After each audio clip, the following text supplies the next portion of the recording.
بسم اللہ الرحمن الرحیم۔ نہایت ہی معزز و محتشم غلامان مصطفیٰ صلی اللہ تعالیٰ علیہ وسلم، انسان کے دل میں زندگی بھر مختلف امیدیں اور آرزوئیں مچلتی رہتی ہیں،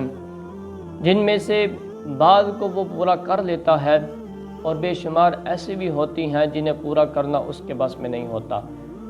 امیدوں اور امنگوں کا یہ سلسلہ اتنا طویل ہوتا ہے کہ انسان کی زندگی ختم ہو جاتی ہے، انسان کو موت آ جاتی ہے، مگر دل کے ارمان پورے نہیں ہوتے۔ اب تمناؤں اور آرزوؤں کا اثر کیا ہوتا ہے؟ تو یہ بات یاد رکھیں کہ بعض اوقات رحمت الہی کے سبب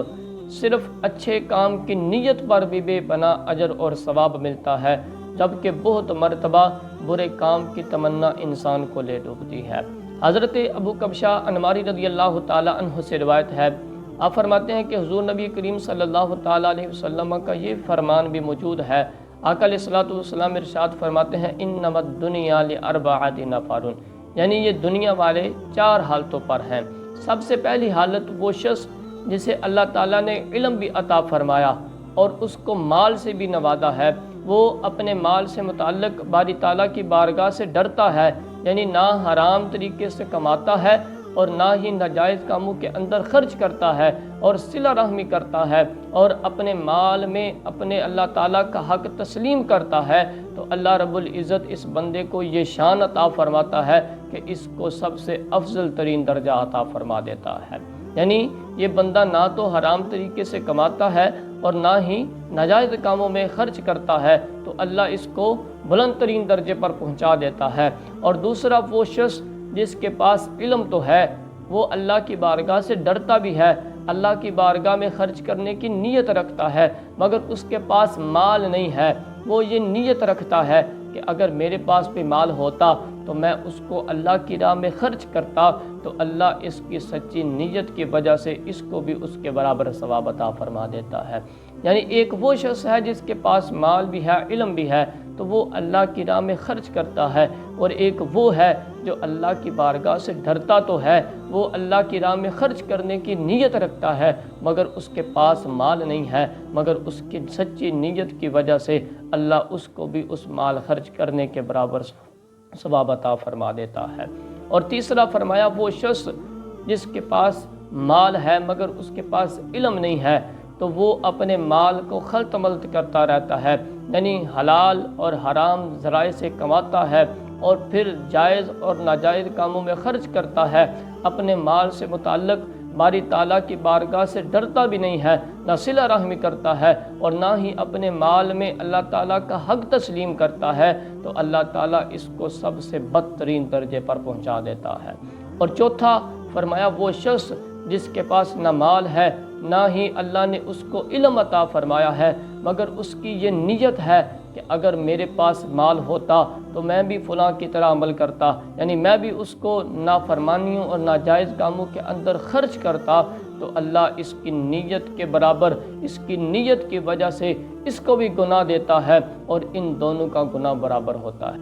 یعنی ایک وہ شخص ہے جس کے پاس مال تو ہے مگر وہ اللہ تعالیٰ سے ڈرتا نہیں ہے، اس کو ناجائز اور حرام کاموں کے اندر خرچ کرتا ہے، اور ایک وہ بندہ ہے جس کے پاس نہ مال ہے نہ علم ہے، لیکن اس کی نیت ہے کہ اگر میرے پاس بھی مال ہوتا تو میں بھی اس کی طرح ناجائز اور حرام کاموں کے اندر خرچ کرتا، تو اللہ ان دونوں کو سب سے بدترین درجے پر پہنچا دیتا ہے اور ان دونوں کا گناہ بھی برابر ہوتا ہے۔ تو اس حدیث مبارکہ سے معلوم ہوا کہ مومن کو اچھی آس پر بھی ثواب ملتا ہے، جبکہ نافرمان کو بری تمنا پر گناہ ہوتا ہے۔ تو ایک بندہ مومن کے دل کی آرزوؤں میں سے جو ایک تمنا ہے وہ تمنائے زیارت حرمین شریفین بھی ہے۔ نہ جانے کتنی آنکھیں اس آرزو کے سبب اشکبار رہتی ہیں اور نہ جانے کتنے دل اس آس پہ جیتے ہیں۔ اور مولانا نیازی علیہ رحمہ نے فرمایا تھا نا کہ اس آس پہ جیتا ہوں، کہہ دے کوئی یہ آ کر، چل تجھ کو مدینے میں سرکار بلاتے ہیں۔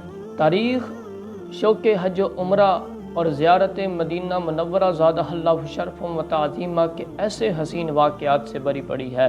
جنہیں سن کے ایمان تازہ ہو جاتا ہے۔ بر صغیر کے ایک بہت بڑے عالم اور شیخ جن سے امام اہل سنت مولانا شاہ امام احمد رضا خان فاضل بریلوی رحمۃ اللہ تعالیٰ علیہ بھی بڑی عقیدت اور محبت رکھتے تھے اور ان کی زیارت کے لیے تشریف لے جاتے۔ قطب مکہ شیخ الدلائل مولانا عبدالحق الہ آبادی علیہ رحمہ، آپ کو 40 سال سے زیادہ عرصہ مکہ مکرمہ کے اندر رہنے کا شرف حاصل ہوا، اور اللہ آپ کو ہر سال حج کرنے کی سعادت نصیب فرماتا تھا۔ ایک سال حج کے دنوں میں سخت بیمار ہو گئے، بستر سے اٹھنا بھی مشکل تھا۔ 9 ذی الحجہ کو اپنے شاگردوں سے فرمانے لگے کہ مجھے حرم شریف کے اندر لے چلو۔ جب کچھ لوگوں نے آپ کو بیت اللہ شریف کے سامنے بٹھا دیا تو آپ نے آب زمزم منگوا کر پیا، اور پی کر یہ دعا فرمائی، کیونکہ میرے مصطفیٰ کریم صلی اللہ تعالیٰ علیہ وسلم کی حدیث مبارکہ ہے، فرمان موجود ہے کہ جو بندہ آب زمزم پی کر اللہ کی بارگاہ میں جو بھی دعا کرتا ہے، اللہ اس کو قبولیت کا درجہ عطا فرما دیتا ہے،